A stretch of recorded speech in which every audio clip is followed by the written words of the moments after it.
New Kings लेन head office में dealer convention का इनेकाद किया। तकरीब में आने वाले मुअज़्ज़ज़ीन मेहमानों का न्यू किंग्स लेन की टीम ने शानदार इस्तकबाल किया। न्यू किंग्स लेन हाउसिंग सोसाइटी के बारे में तकरीब के शुरका को मुकम्मल ब्रीफिंग दी गई। ਅਸੀਂ ਕਰਕੇ ਦਿਖਾਣਾ ਚਾਹੁੰਦੇ ਹਾਂ, ਸਾਡੀ ਮੈਨੇਜਮੈਂਟ ਕਰਕੇ ਦਿਖਾਣਾ ਚਾਹੁੰਦੀ ਹੈ ਕਿ ਅਸੀਂ ਡਿਲੀਵਰ ਕਰ ਰਹੇ ਹਾਂ। ਜਿਹੜਾ ਡਿਲੀਵਰ ਕਰ ਰਿਹਾ ਉਹਨੂੰ ਕੋਈ ਖੌਫ ਨਹੀਂ ਹੁੰਦਾ, ਤੇ ਜਿਹਨੇ ਨਹੀਂ ਕਰਨਾ ਫਿਰ ਜੋ ਮਰਜ਼ੀ ਡਾਇਲੌਗ ਮਾਰਦਾ ਰਹੇ। ਇਨਸ਼ਾਅੱਲਾ ਤੁਹਾਨੂੰ ਬਲਕਿ ਤੁਹਾਡੀ ਆਨਰ ਵਿੱਚ ਅਸੀਂ ਰਾਤ ਨੂੰ ਬੈਠ ਕੇ ਸਾਡੀ ਮੈਨੇਜਮੈਂਟ ਦੇ ਤਾਵਨ ਨਾਲ ਇੱਕ ਬੜੀ ਅੱਛੀ ਡੀਲ ਬਣਾਈ ਹੈ ਕਿ ਅਸੀਂ ਨਹਾਇਤ ਹੀ ਮਿਨੀਮਮ ਤੇ ਅਸੀਂ ਪਲਾਟ ਤੁਹਾਡੇ ਹੈਂਡਓਵਰ ਕਰਾਂਗੇ। ਲਓ ਯਾਰ ਵੇਚ ਕੇ ਪੈਸੇ ਦਿਓ, ਯਾਨੀ ਤੁਸੀਂ ਲੱਖ ਰੁਪਏ ਇਨਵੈਸਟ ਕਰੋ ਔਰ 12 ਲੱਖ ਰੁਪਏ ਦਾ ਪ੍ਰੋਫਿਟ ਲਓ। ਅਸੀਂ ਡਨ ਮਾਰਨੇ ਕੁਝ ਨਹੀਂ ਬਣਦੀ ਇੱਥੇ। ਇਹ ਸਾਰੇ ਤੁਸੀਂ ਜਾ ਕੇ ਦੱਸ ਸਕਦੇ ਹੋ ਕਿ ਯਾਰ ਅਸੀਂ ਸੁਸਾਇਟੀਆਂ ਰੋਜ਼ਾਨਾ ਜਾਂਦੇ ਆ, ਅਵੇਅਰਨੈਸ ਪ੍ਰੋਗਰਾਮਾਂ ਦੇਖਦੇ ਆ, ਵਿਜ਼ਿਟ ਕਰਦੇ ਆ, ਉਨकी मैनेजमेंट भी देखते हैं, लेकिन ऐसी चीज़ इंशाल्लाह कोई बिल्कुल फिर ऑन रिकॉर्ड ਤੁਸੀਂ ਨਹੀਂ ਸਰ ਤੁਸੀਂ ਲੀਡਰ ਹੋ ਨਾ ਰੀਅਲਟਰ ਦੇ। ਅਸੀਂ ਰੀਅਲਟਰ ਦੇ ਅਸੀਂ ਤੁਹਾਨੂੰ ਮਤਲਬ ਦਾ ਮਤਲਬ ਰੀਅਲਟਰ ਤੁਹਾਡੀ ਕਮਿਊਨਿਟੀ ਤੁਹਾਡੀ ਬੈਕਅਪ ਤੇ ਜਿਹੜੇ 4-6000 ਦੋਸਤ ਨੇ ਤੁਸੀਂ ਗਰੁੱਪ ਤੋਂ ਜਾ ਕੇ ਕਹਿ ਸਕਦੇ ਹੋ ਯਾਰ ਅਸੀਂ ਸੁਸਾਇਟੀਆਂ ਗਏ ਆ ਦੇਖਿਆ, ਲੇਕਿਨ ਐਸੀ ਆਫਰ ਕਿਸੇ ਨੇ ਨਹੀਂ ਦਿੱਤੀ ਕਿ ਯਾਰ ਰਕਬਾ ਸਾਡਾ ਜ਼ਮੀਨ ਸਾਡੀ ਡੀਲ ਤੁਹਾਡੀ। ਅਸੀਂ ਸੇਲ ਕਰ ਰਹੇ ਹਾਂ 5,75,000 रुपये पर मरला, 6 ਲੱਖ ਰੇਟ ਸੀ ਔਰ 25,000 रुपये ਅਸੀਂ 14 ਅਗਸਤ ਤੱਕ ਡੀਲ ਲਾਈ ਸੀ।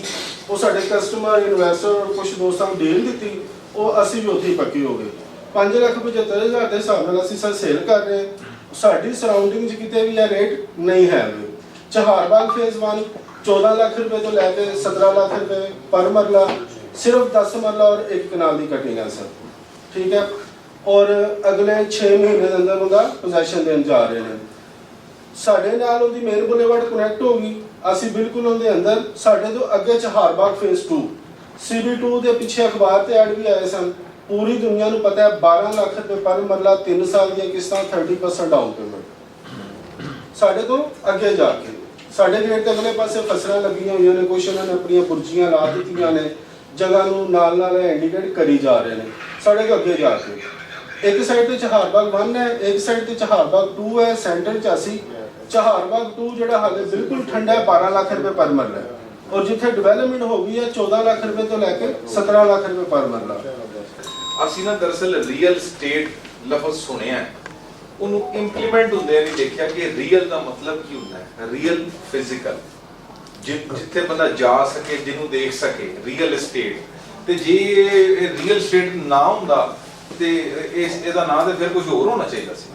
ਅਸੀਂ ਆਪਣੇ ਅਸਲ ਨਾਮ ਤੋਂ ਹਟ ਕੇ, ਸਾਡੀ ਇੰਡਸਟਰੀ ਆਪਣੇ ਅਸਲ ਮਕਸਦ ਤੋਂ ਹਟ ਗਈ, ਉਹਦੀ ਵਜ੍ਹਾ ਤੋਂ ਅਸੀਂ ਕੋਲੈਪਸ ਕਰਨਾ ਸ਼ੁਰੂ ਕੀਤਾ। ਇਨਸ਼ਾਅੱਲਾਹ ਤਾਲਾ ਸਾਨੂੰ ਦੇਖਿਆ ਹੋਰ ਵੀ ਲੋਕਾਂ ਨੇ ਇਹ ਚੀਜ਼ ਕੀਤੀ ਹੈ ਕਿ ਔਰ ਉਹਦੀ ਸਾਨੂੰ ਖੁਸ਼ੀ ਹੈ ਕਿ ਯਾਰ ਉਹਦਾ ਫਾਇਦਾ ਅੱਜ ਮੈਂ ਅਗਰ ਉਹ ਕਲਾਇੰਟ ਨਹੀਂ ਲੈ ਰਿਹਾ ਤੇ ਸ਼ਾਇਦ ਉਹ ਮੇਰਾ ਕੋਈ ਕਲਾਇੰਟ ਉਹਦੇ ਕੋਲ ਜਾ ਕੇ ਫਾਇਦਾ ਲੈ ਲੇ, ਲੇਕਿਨ ਰੀਤ ਹੈ ਪਵੇ ਕਿ ਔਨ ਗਰਾਊਂਡ ਮੌਕੇ ਦੇ ਉੱਤੇ ਚੀਜ਼ ਦਿਓ ਉਹਨੂੰ, ਤਾਂ ਕਿ ਤੁਹਾਡੇ ਵੀ ਰਿਸਕ 'ਚ ਵੀ ਖੈਰ ਹੋਵੇ, ਉਹਦੇ ਲਈ ਵੀ ਆਸਾਨੀ ਹੋਵੇ।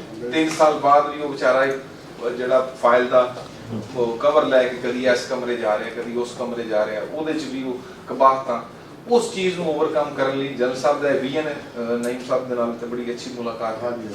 ਉਹਨਾਂ ਦਾ ਵਿਜ਼ਨ ਹੈ ਕਿ ਅਸੀਂ ਇੱਥੇ ਅੱਛਾ ਇਨਫਰਾਸਟ੍ਰਕਚਰ ਬੜਾ ਮੈਟਰ ਕਰਦਾ ਜੀ। ਐਮਿਨਿਟੀਜ਼ ਸਾਰੇ ਦਿੰਦੇ ਨੇ, ਪਾਰਕ ਵੀ ਦਿੰਦੇ ਨੇ, ਪਾਣੀ ਵੀ ਦਿੰਦੇ ਨੇ, ਬੱਤੀ भी ਦਿੰਦੇ ਨੇ। असल ਜਿਹੜੀ चीज है ना वो विजन है, वो सोच है। शुरका का कहना था ये ऑन ग्राउंड डील है, यहाँ धोखा फ्रॉड का कोई डर नहीं। आने वाले मेहमानों ने वकास चौधरी, ब्रांड एम्बेसडर और न्यू किंग्स लेन हाउसिंग सोसाइटी की पूरी टीम का शुक्रिया अदा किया। निजाम टीवी के एंकर पर्सन काशिफ हसन वहां मौजूद हैं। जी काशिफ, बताइएगा क्या तफसीलात हैं?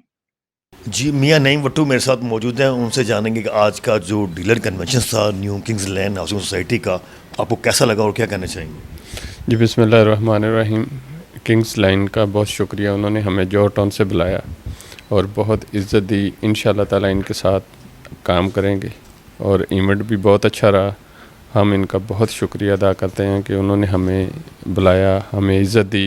इंशाल्लाह ताला हम भी उनको ऐसे ही इज़्ज़त जॉर्ज टाउन से देंगे और उनके साथ अच्छे तरीके से काम करेंगे और उनकी सोसाइटी को सेल परचेज़ का काम और भी दोस्तों को साथ लेके चलेंगे इंशाल्लाह।